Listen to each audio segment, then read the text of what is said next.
Yo, good day, gents and ladies, and welcome to another episode of RotaFest Detail Memoirs. As you know, I'm Jody. And I'm still Rod, no matter how bad he doesn't want it to be that way. And before we kick off, obviously you guys see that we have an amazing guest, Luis Guevara Jr. out of Texas. Welcome. But before we got into the discussion, we wanted to take a moment and give a mad shout out, a little bit of love, and a tribute to this man. Wow, I didn't expect that to hit me like it did. Yeah. So as you guys know, Big D passed away, and we wanted to express our love, our gratitude. This was a man that had a heart of gold.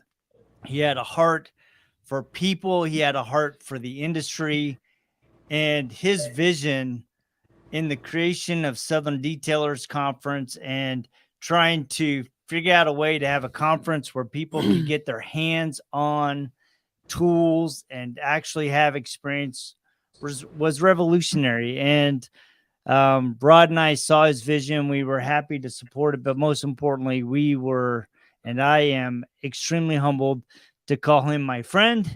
And I know he really, really missed his mom. So I'm sure he's having a sweet moment with his mom on the other side.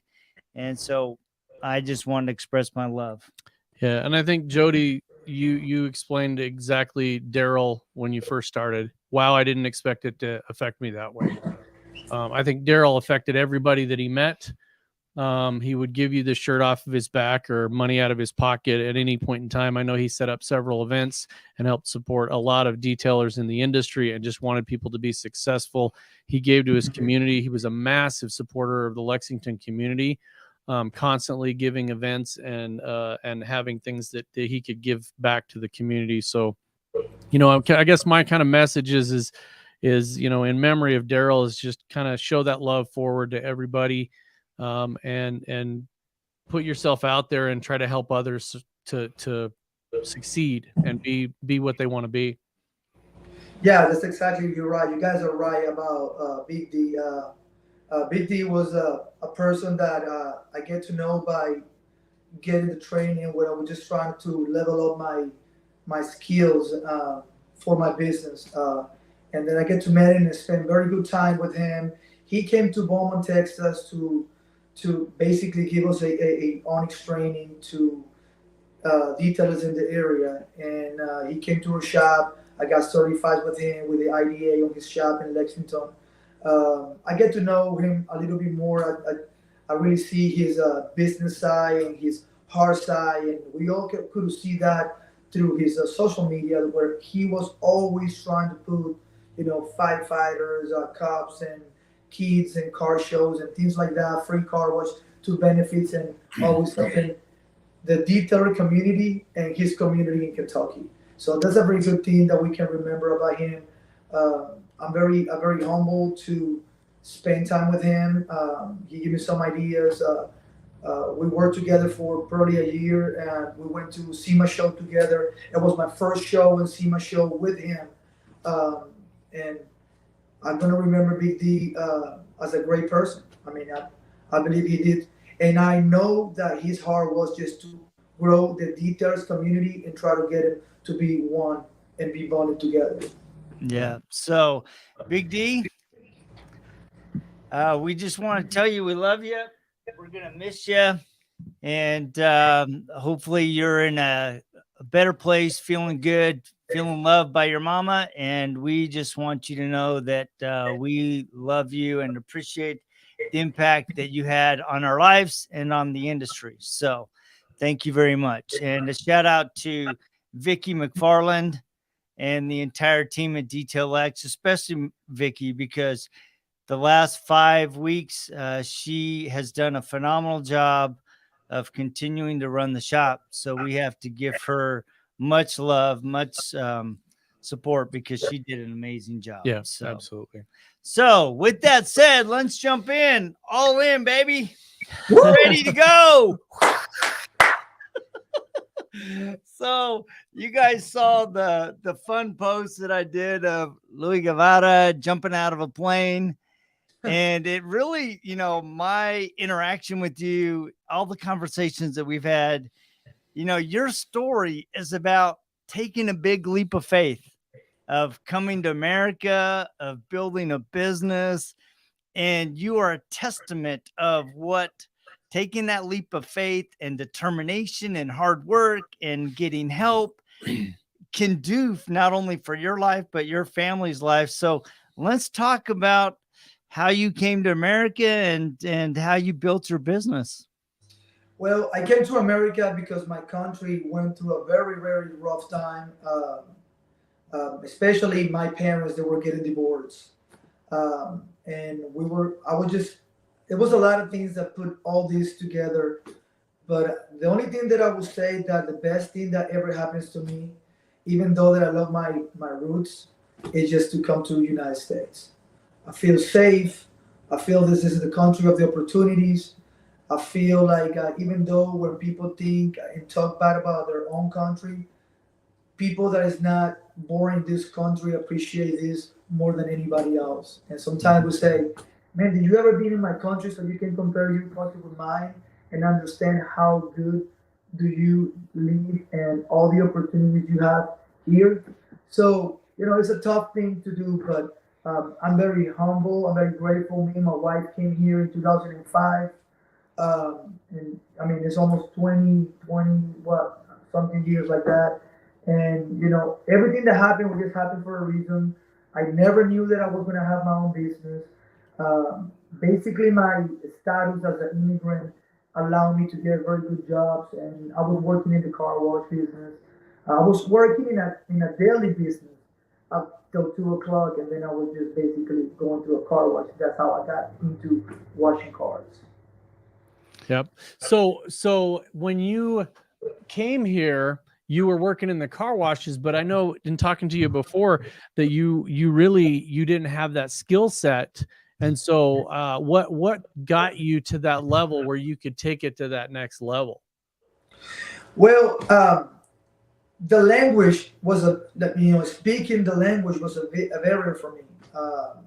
Because of that, I really couldn't really get to know people that they were professionals. Back then, Facebook, I didn't have the time for Facebook, social media, things like that. I was just trying to provide for my family, working 12 hours a day into the jobs that I was doing. And basically, the car wash was across the street for me. And I just told everything started when I told my wife, baby, I have a day off and I need you to support me. We have our income tax money. It was about $2,500, and I sold my Honda Civic, and I bought me a F-150 truck, a standard. And I say, I need to make more money on our day off because we don't have enough to pay for daycare. We don't have enough to go out and spend time together because even my wife and my schedule were completely different, so we could really not spend time together.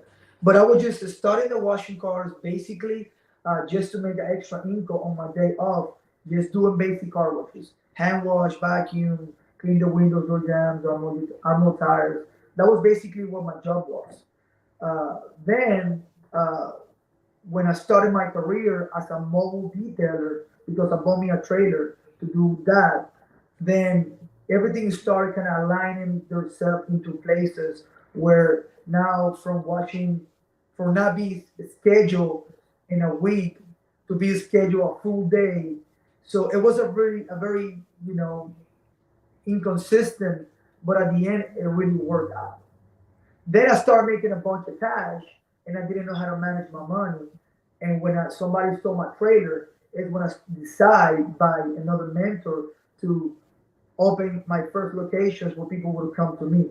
But being a mobile, it's crazy because you can make so much cash, but if you don't know how to manage it, then at the end, like you were in my situation, that somebody stole my trailer, then I was out of business. I didn't have the money to basically continue moving forward. But yes, talking about become professional, I got close with Carlos Gonzalez with Onyx, and I started. Well, basically didn't start that. I asked my competitors because they were doing paint correction jobs, and I said, "How can I do that?" And they basically Some of them told me that it was not. I was in the car wash industry. They say, don't get in that. There's no money into it. That's when you come in. You gotta understand uh, that it can be ugly, have a competitor, or it can be a great thing to have a competitor. You know. So this some guy was pushing me away from the industry instead of getting close to it. So I'm from Bowman, and I decided to take a training in Houston with Rob Craven. He was with Ceramic Pro back then, and he was willing to train me. And from that point, I started doing paint correction and ceramic coatings. And from that point, it's been a great ride. I mean, it's always something new to learn. So looking back, that's an interesting point, right? About competitors, because a lot of, I think we especially saw this years ago where other detailers did not want to share anything. They wanted to keep everything close to the vest. Yep. Right. And it's kind of, you're working out of a place of fear instead of recognizing that there's a lot of room in the market. I mean, you can't do all the cars in Beaumont. There's no way. Right. And so creating this kind of competitive but cooperative environment can be very beneficial for the industry as a whole in your area. If you're willing to go, look, you know what, this is what I'm doing, and you can bounce ideas off so that you can better serve the market. Definitely. I 100% believer in working as a team. I won't be here if it's not because I believe in people to team up with me. That is no way possible that I can be here sitting with you guys if I will never team up with people around. I'm trying to break that change of fear of people taking clients and, hey, you taking my clients. I wash so many vehicles. I wash so many cars that I know that I follow my competitors, not because I want to see exactly what they're doing. I want to be excited about their success. I wanted to know exactly, and also why my customer is washing their car with my competitor. Maybe because I didn't have time, maybe because I don't have enough employees, maybe because my quality is not the same, maybe because a lot of things change. It's just a lot of things change. But you say a point that is correct. How many cars in Bowman, Meade County, Groves, Port Arthur, Lumberton, all my area that is combined, everything is so close. I cannot wash all of those cars myself. And every day is a new client coming and knocking on my doors or calling to a shop. And it's cars that I cannot handle, and I redirect those cars to my competition. Yeah. When people call me to my shop and they say, hey, Luis, I'm looking for a price to get a ceramic coating job, a paint correction job. And I say, this is my price. And if you're looking for pricing, this is who you got to call, because this is the people that I recommend you to call for a service like this. And I might be shooting myself in the foot, but I want my competitor to feed their family. I want my competitor to become successful, because that's what is going to be the one pushing me and getting me out of my comfort zone. Yeah. So one of the things, and I've never shared this with anybody, but Jody and I have been doing the software longer than anybody in the industry. I know. We've been doing this since 2009 and before that. But one of the things that I've never told anybody, but when we started getting competitors coming into the market, we actually grew exponentially. Yeah. Our biggest growth happened after some of the other players came on the market. And it was funny because people automatically assumed we got hurt by competitors. Exactly. So the new softwares came on the market, people said, oh man, how did that affect you? And I didn't tell them. I'm like, it was great because we got more customers. We grew. So it's not necessarily a bad thing to have competitors, because of a couple of things. One is it keeps you on your toes. Yes. You continue to grow. You want your offerings to be better. You want, and not that you didn't before, but you really have to be more on your on the mark. You have to be better at what you do, because now there's something out there that is helping drive you to that goal. I mean, I think everybody that's a good business person wants to be the best at their craft, whether that's software or ceramic coatings or paint corrections, or whether you are absolutely a production and you're washing 50 cars a day and that's all you do. You want to be the best you can because you want to continue to grow in some way. And I think that the competition helps you grow. And I want to make sure that people understand that is, I mean, you have a great attitude about it, because if you have too much work, you're going to refer it to one of your competitors. You want the customer to succeed. I want the customer is going to see it this way. Okay. The customer is going to see, look, this guy is it's explaining me exactly the process, how it works. This guy's even telling me who I can call that is on his level, right? Yeah. And the customers sometimes get weird about the situation. And they say, Luis, are you giving me the number of your competitors? Yes, I cannot serve you. Let them serve you, and then I manage your vehicle. I don't have no problem. It's a win-win for me. Yeah. Because I'm still going to take care of the client. I'm busy. I cannot really take care of it. Well, but it's a very weird situation. But I love to change. I will love to change that. And I think I'm working on that. And I think my competitors in my area, which is I love them to death. I really love every single of them. And I have so much respect for Justin. He's so OCD. Is the company's name is I don't have no problem to say the names for the detail shop. David is a guy from his family is coming from Vietnam and is a great detailer. OCD guy when it comes to detailing is an unbelievable guy. It was one of the first guys doing ceramic coatings in the area. But it's the fear of taking the lead and just do it.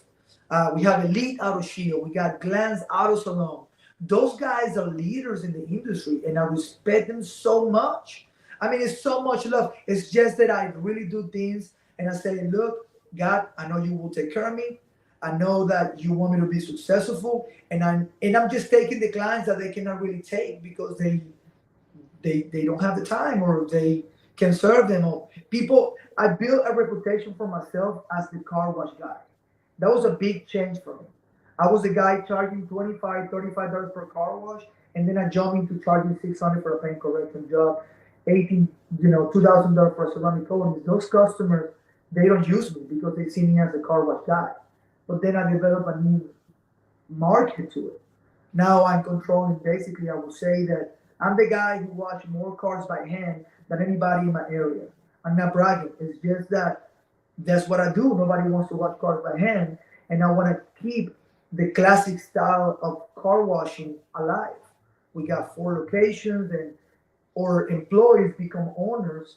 I got a great partners on it. My partner in Lumberton location, it was my boss on my automatic car wash when I was just the guy doing windows and tires. He became a partner. My other manager, basically, it was my manager on my other location. He became a partner. So we grow that way. I give opportunities to people that I never got this opportunity from nobody. I want to be that person to other people so they can grow, and I want to be that person where they can push me and take the next step to it. That's how I see it, and I love to do that. Yeah, and it comes across. I mean, you're so positive, you're so uplifting. It's like when you very first got on the show, before we got on the show, you're like, things are great, right? And you just have this real positive energy, not only about life, but about your business, about your competitors, about the industry. And people feel that, right? And some of the fun things, you sent me a bunch of photos, and one of the fun photos, I should have prepared it, is you in a chicken suit, right? Hey, I don't care. I don't have it. Otherwise, I would have. I should have made it where people could see it, right? You're in this chicken suit advertising for washes, right? And you take that kind of, I'm going to do whatever it takes to build my business. And even if it means me being a little silly, maybe out of my comfort zone, or it requires me to get additional training, you have every single step of the way, you've taken a leap of faith in yourself to have an impact on your business and your family?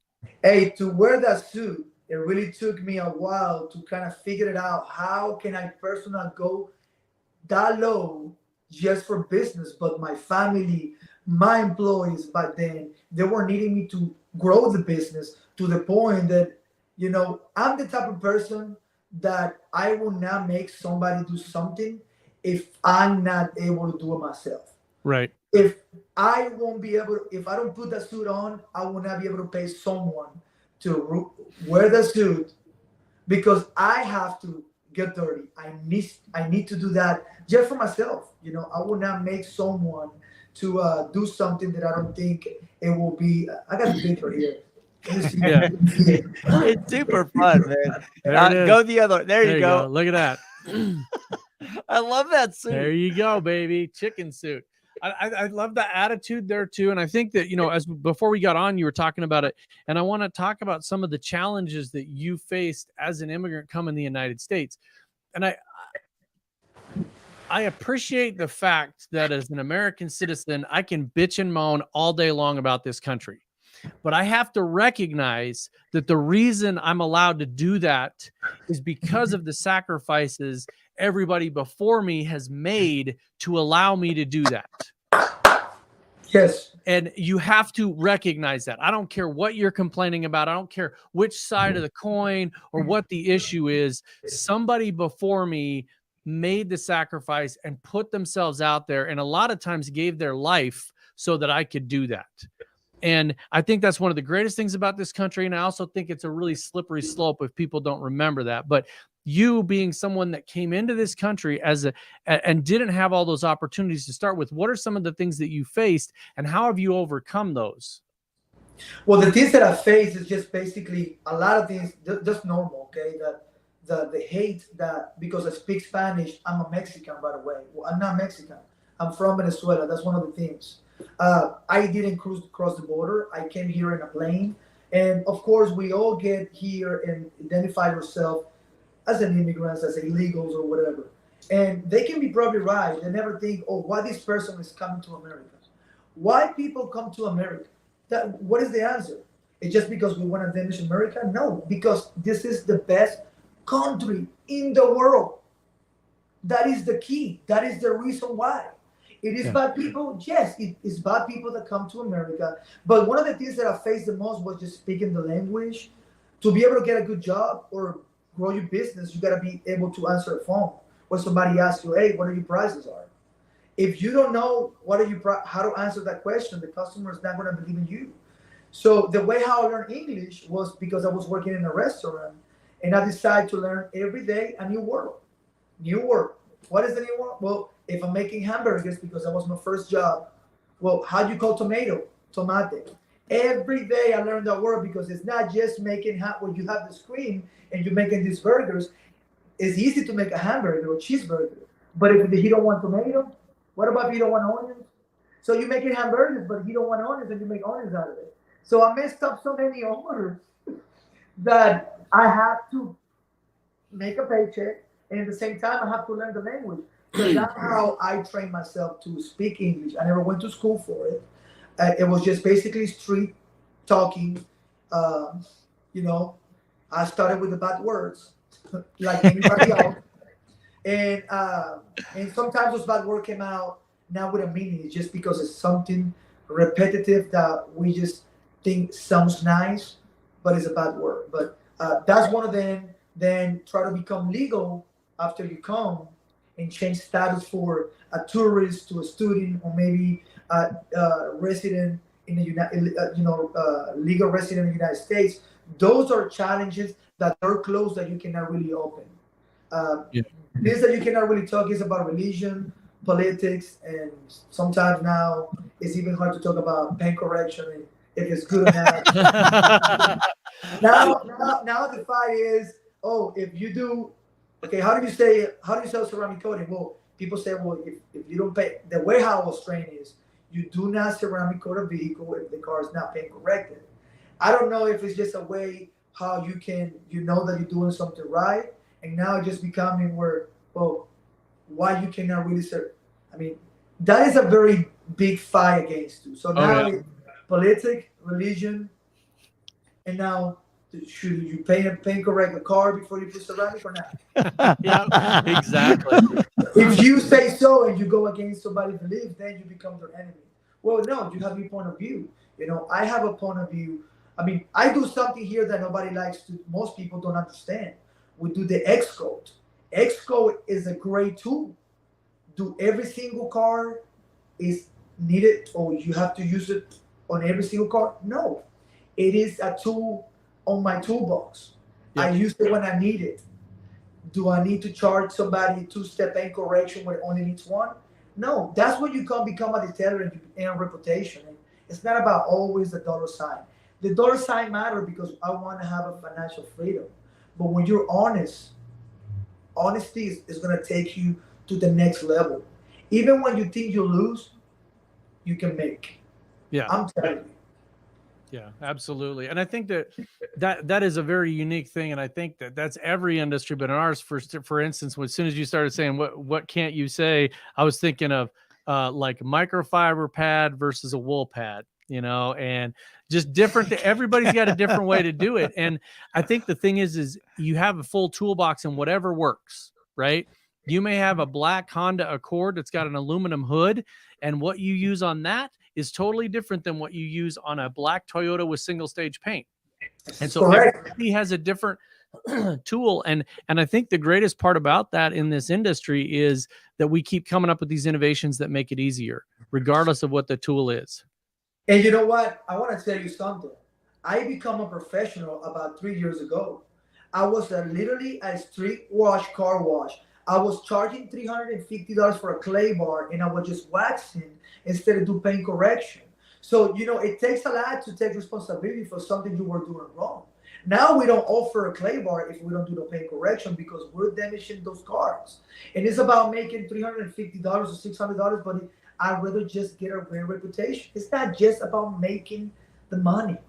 I mean, one of the biggest things that I'm gonna tell you right now is, and I'm gonna tell you something. I could, and I'm gonna be open on this case because God is giving me very great opportunities. Okay, and my testimony has to be a great testimony for people on my situation and even people who look immigration in a different way. I become legal in the United States 7 months ago. Just let me tell you that it's crazy. I know I'm open mic and things like that, but it was not a door open for myself or my family, even though that we were paying taxes. And I can show you my income tax. I was paying taxes since I got here, and the government you provide you a number so you can pay your taxes with a number. But it was not a way for me to become a person here. And it took 18 years for me to become who I am now. And if you look at my post, I got prepared for 18 years for my Olympic Games. And now I'm running my run. This is my time.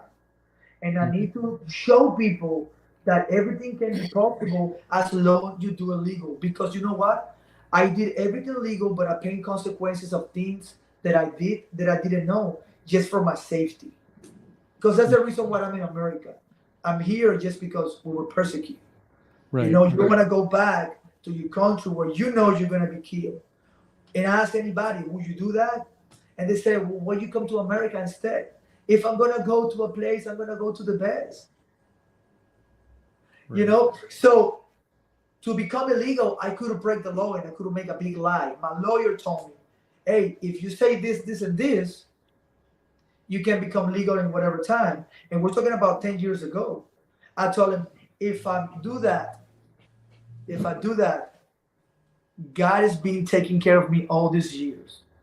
And he will take the hands away from me just because I knew in my heart that I was just doing something wrong. Yeah. And I think a lot of people don't look way back and realize that most of the people in America didn't come from America.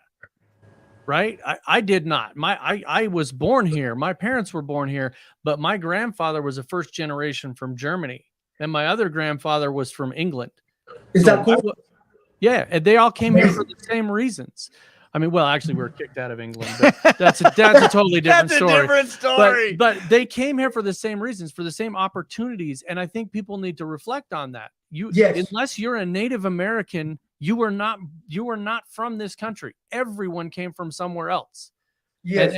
And we were all given different opportunities. Some of us were given more opportunities, some people less. And I feel like it's people like you that talk about the struggles and how they had to become the citizen and why they came here in the first place, that we really need to take a look at ourselves and realize that when we're speaking badly about someone else that's trying to get those same opportunities, why are we doing that? Do we feel threatened? Do we feel like somebody's going to come in and take our opportunities away from us? It just betters the community. I mean, knowing you and meeting you and hearing you talk about, your family and your goals and your community, there's nobody else I'd rather have in this country. I mean, it's a wonderful thing seeing somebody come in and want other people to succeed and to lead the path for that next generation that comes in. Yes. So I applaud you and what you've done and the stuff you've had to put up with to be here. Yeah, and there's more things. I mean, you know, right now, we never be bragging. We have 4 stores. We are about to open. We have 4 car washes total. We're about to open the 4th one, and this is the only detail shop like that is completely. I mean, we're almost 80,000 square foot building with air conditioning that I purchased to be able to do what I do, and I spent $125,000 remodeling just so we can be that place that I want to show people that we wanted to be, where they can come and they feel comfortable. So now we wash cars, and I love what I do, and I can close that because sometimes it's a headache. But we have almost 28 employees that they feed their families from this, and I got guys that they work I have a guy here in my shop that was my helper when I was a mobile detailer in 2005. And I have employees with more than 4 years, and I say, how do you keep your employees for so long? Yep. Treat these people how you wish to be treated. And Yep. That is the key. And if they leave because they want to open a new car wash, they want to become a mobile, I do it right. If you're going to do it right. Don't make my mistakes. Because I already know what is going to happen when somebody do something that is not going to work. I already tried it. I mean, I literally tried everything. I didn't have no credit for what? 8 years. Everything was built by, I was like a little ant. I still living, my paycheck is right now, I don't have afraid to talk about that. Because I always talk up clear so people can compare to me and say, if Luis can, I can. One thing is how much my company makes, and how much is in a difference how much I bring home. My wife is my right hand, and she is my accounting, my bookkeeper. She makes $800 a week to keep 3 locations that everything match and goes right to the IRS and make everybody's payroll to be okay. I make $1,200 a week. That is what we bring home. We don't take more or less. That's how we are able to grow the company. So we spend what we need to spend investing in classes and things like that. I'm not ready for a raise because I ready my company to keep having babies. Yeah. Invest on new people. Invest in new technology. I want to buy a dry ice cleaning machine. I do want to buy it. I don't know if it works or not, but I do want to buy that. Why? Because it's gonna be something different that all needed we need that in our toolbox, like the X coat, like the ceramic coatings we use at home here, onyx coatings. And it's another coatings that I got sent by everybody, but all the things that we have to learn is loyalty. We have to learn how to be loyal to people. Okay? When is the right time to get into a company? When is the right time to exit a company? Because maybe you're not growing with them, or you don't have no experience growing with them. But I love what I do, man. I love to talk to people. I'm just a simple guy. People just see me differently. I can be a threat for some people, but I'm not. What you see is what you see. We talk about it. I want to be who I am now. I don't want to be faking. I love my community. One of the reasons why I don't move out of Beaumont, Texas, or out of Port Neches Grove is because I love my community. They opened the doors to me to stay here. And that is my community, where I want to put my money, my taxes. All that is going to be there. I love it, man. I mean, we can just keep going. I love your tenacity. I love your integrity. I love your loyalty, and I love your passion for building something not just for your family, but for your team, right? For your Yeah. community. And it bleeds through in everything that you say, your passion, the way you express it. So kudos. So, how do people connect with you? How do people find you? Okay, so we have Facebook, we have Instagram, we have several pages because every location has its own page. So Okay. total, we have right now 3 locations that do full hand washing and waxing and detailing interiors. And is extreme detail hand wash Lumberton, extreme detail hand wash Mid County, and extreme detail car wash Brick City. Then we also have the garage where we do the specialty work, and it's called Extreme Detail Garage. I wanted to be this my baby. I wanted to be this the garage. We currently doing here in this location where I'm really pretty much 90% of my time, and we started doing the paint correction, the ceramic coatings. I got training with a company to do PPF. It didn't work out because who I was using as far as ceramic coatings, and they were not really into it. So I got kicked out. But you know what? The bad things that happen to you, they happen to you for a reason, and you look for the best, and you just move on.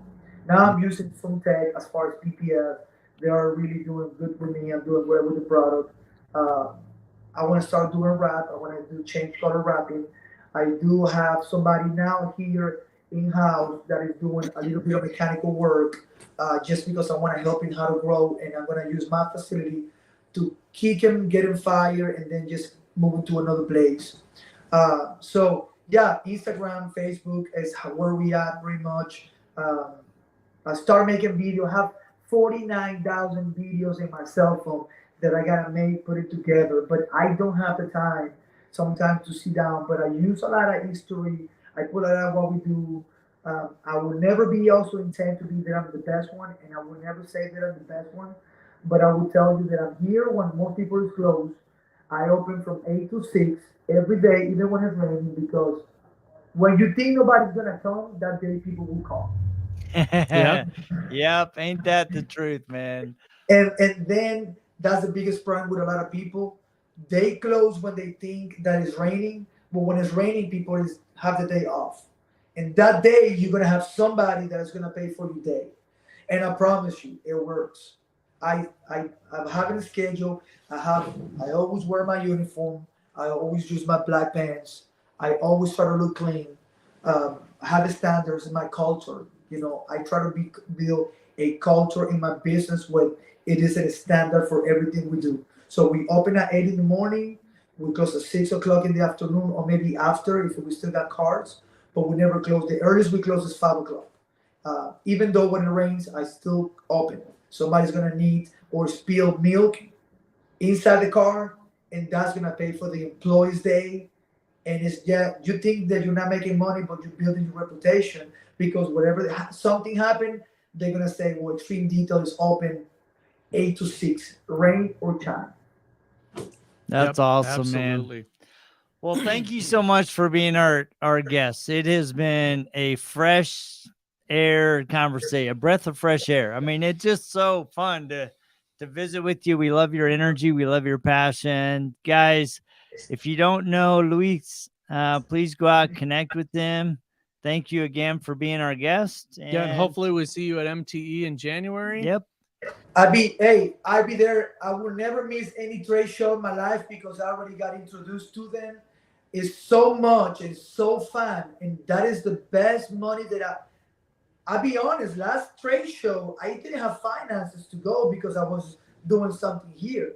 But then I put it together, and after discussing with my wife, we say, you don't ever know what kind of connections you're gonna build. You never know what new things you can bring to the shop. You never know what kind of opportunity you're gonna get. So that investment pays off. Even when you share a room with somebody that I share the room with Carlos, Yeah. and we, and just because I was honest. Hey man, I don't have plans to go. Carlos Gonzalez is one of my best friends. Before even the funny thing about it is my boss, but is my friend, and we have the same beliefs, and he's a very generous guy, very intimidating guy, but it is very sweet guy, and is always moving forward to push me. He said, "Hey, if you want to start Onyx coding, you have to get your IDA certification." And that's what I met Daryl. That's what I met Mr. Bob. That's what I met so many guys in the industry. Jason Gale, it was in your interview. Yeah. We did our training together. We got very connected. I'm very happy for that opportunity that he just got. I mean, distributor of a product. He have a partner. That's beautiful about this. That's the beautiful thing about being just in love with what you do. But here in Bowman, Texas, the Little Bowman, we do the training for Xcode. We do training for also for pain correction and Onyx coding certifications. New things are coming. I don't think I'll be able to train for PPF. It's a very long ride for that. Wrapping cars, I love that. I got my own cars that I want to mess with it. But I want to thank you guys so much for the opportunity. I want to thank you guys because you guys are being constantly making videos so people can have information about what is out there. Your program, being there as a leader, like you say, I watched all your videos on YouTube before I did my interview, and you say it right and identify extreme detail with Rob FS. I'm gonna tell you what it is. We're the leaders. I'm the leader in my area as far as hand wash and detailing, and people follow the leaders. There are gonna be companies coming around, but the leader is the leader, and we always going to try to see outside the box what's new, what is new, so we can give it a try and make and lose money in the process. But I thank you guys for what you guys do in the industry. You're continue doing that. It's just unbelievable. Thank you. Yeah, Thank you very much, thank you man. so We love it. much, man. It truly is an honor to be a part of the industry. I mean, we have a lot of fun, and we get to talk to amazing people like you, hear your incredible story. So thank you so much, man, for your passion, your energy, and thank you for being our guest, man. Yep. So, And we And- will see and- everybody Guys- next week at the same time and at MTE. And as the holidays come in, Merry Christmas, Happy New Year, any other holidays that are coming up in the next couple of months, Kwanzaa, at anything, man. Just happy go out holidays, there and show man. some love and be a good person. Thank you Yeah, very That- much. Thank you, That's brother. it. Talk to you later. Thank you. See ya. Yep.